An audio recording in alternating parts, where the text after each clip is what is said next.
হইলো কি বড় বৌমা? তোমার আমি কি জিগাইলাম? হেরা কই গেছে? আসলে বাবা আমিও ঠিক জানি না। তো জানে না কে? তারা তো অমন ব্যাগ খেলে না যে এত রাইতে মেয়েটাকে একলা ফেলা বেড়াইতে যাইব। না না, তা তো নয়। হতে পারে দুজনের মধ্যে কোনো মন কষাকষি হয়েছে, হয়তো কথা বলতে গেছে। কেন? আরে বাসায় কি জায়গা কম পড়ছে? সাইট আছে, বাগান আছে, তাইলে বাইরে যাওয়ার দরকারটা কি হইলো? কিন্তু বাবা, বাড়িতে তো ইচ্ছেও আছে। ও যদি বাবা মাকে ঝগড়া করতে দেখে বা যদি ওর সামনে কোনো কথা কাটাকাটি হয়, তাহলে ওর মনেও তো। ও, এটা অবশ্য তুমি ঠিকই কইছো। বাবা, আপনাকে একটা কথা বলছি, আপনাকে শুনতে হবে। বল। এখন অনেক দেরি হয়েছে, আপনি আর এখানে এভাবে বসে থাকবেন না তো। আপনি ঘরে যান, ওরা এলে আমি ওদের আপনার কাছে পাঠিয়ে দিচ্ছি। শোনো, আমার কথাটা শোনো, আমার আর ভালো লাগতেছে না। এই পোলাগুলো না আমার এই প্রেশারটা দিন দিন বাড়তে আছে, এই তোমার আমি কয়ে দিলাম। দেবী, কি হয়েছে গো? কি আবার হবে? ইচ্ছেকে দেখলাম মায়ের ঘরে বসে বসে কাঁদছে। ওর বাবা মা কি ওকে ফেলে আবার ফুর্তি করতে পেরেছে? তুমি চুপ করো। ও, তাহলে ঠিকই ধরেছি। আলোটাকে একটু অন্যরকম ভাবতাম। ও যেভাবে ইচ্ছেকে ভাবতাম সত্যি সত্যি ইচ্ছেকে ভালোবাসে, এই ভালোবাসার নমুনা। এখন দেখছি না ইন্দুরে ঠিক বলে, এসব হচ্ছে আলোর বাইরের ঢং। বাড়ির বউদের উপর সব দোষ চাপানোটা বন্ধ করো। এ বাড়িতে তোমরা ভাইরা এক একজন এক একটা কাণ্ড ঘটিয়ে আসবে, আর আমাদের এই সংসারটা ভেসে যাবে। আমি পারিনি, কিন্তু আলো ওর সংসারটাকে আগলে রাখার চেষ্টা করছে। আর কিছু না পারি, অন্তত ওর পাশে তো আমি দাঁড়াবই। মানেটা কি? কি করেছে সৌরভ? তোমার ভাই কি কাণ্ড করেছে, কেনই বা আলো এত রাতে ইচ্ছেকে ফেলে দিয়ে ছুটেছে, সে কথা আমি মুখে বলতে পারবো না।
ইচ্ছের কাস্টাডি আমাকে দিতে হবে।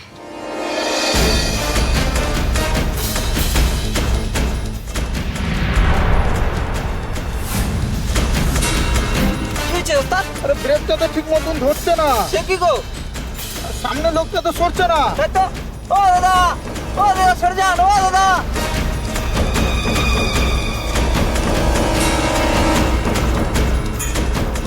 ও দাদা সরে যান, ও দাদা, ও দাদা গাড়ি ব্রেক খারাপ হয়ে গেছে, সরে যান, ও দাদা।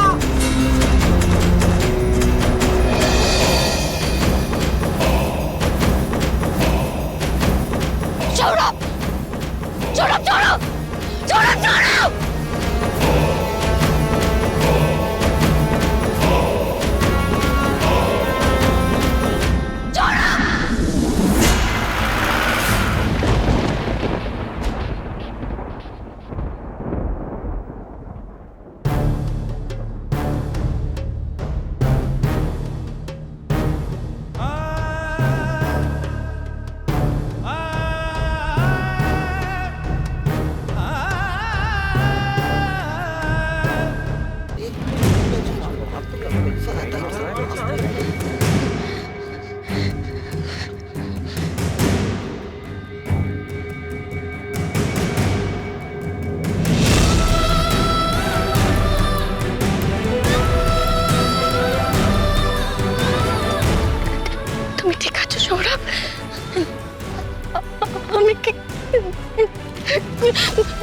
কেন করতে গেলে এরকম? কেন করতে গেলে?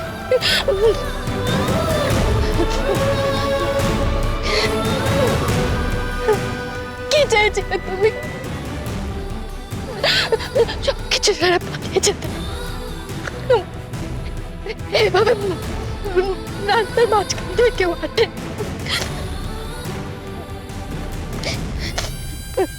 একবার একবার আমার আর ইচ্ছের কথাটা মনে হলো না তো?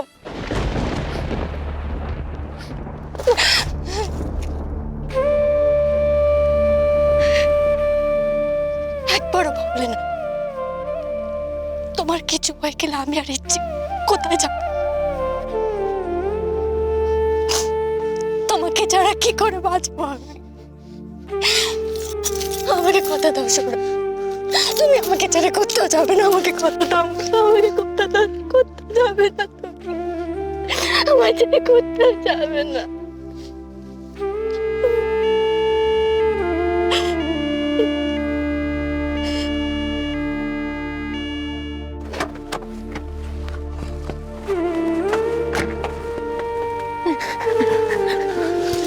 কথা দাও সৌরভ, তুমি আমাকে এইভাবে কাজে রাখবে, কথা দাও। কেন কেন এই সমস্ত কথা বলছো তুমি? আমি কোথায় যাব তোমাকে ছেড়ে? কোথাও যাব না, আমি আমি কোথাও যাব না। হ্যাঁ, বাড়ি ফিরে চলো সৌরভ, বাড়ি ফিরে চলো। দেখো আমি তোমাকে বিশ্বাস করি, আমি জানি তুমি কোনো বাজে কাজ করবে না, আমার বিশ্বাস ভাঙবে না তুমি। আমি তোমায় কথা দিচ্ছি, আর কোনোদিন আমি অবো যাবো না। বাড়ি ফিরে চলো, বাড়ি ফিরে চলো না সৌরভ, বাড়ি ফিরে চলো। কে ব্যাপার? দেখে তো ভদ্র ঘরের লোক মনে হয়, একবারে রাস্তার মাঝখানে লজ্জা শরম বিসর্জন দিলেন। মানে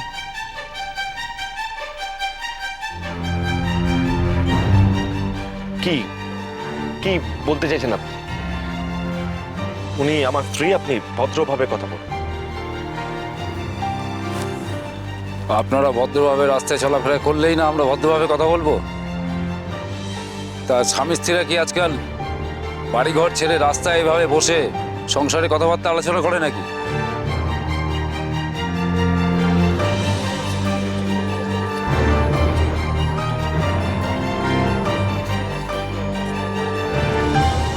চলুন চলুন, গাড়িতে উঠুন, থানায় গিয়ে প্রমাণ করবেন কে স্বামী আর কে স্ত্রী। দাঁড়ান,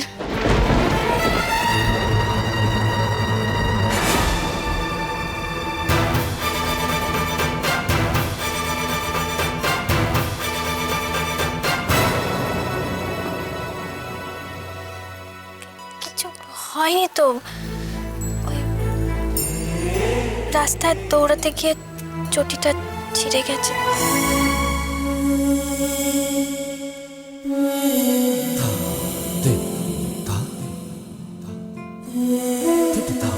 ছাড়ো না আমাকে।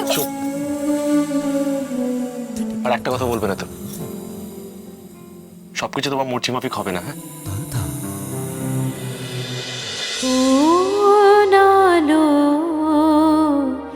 লাগলো চোখে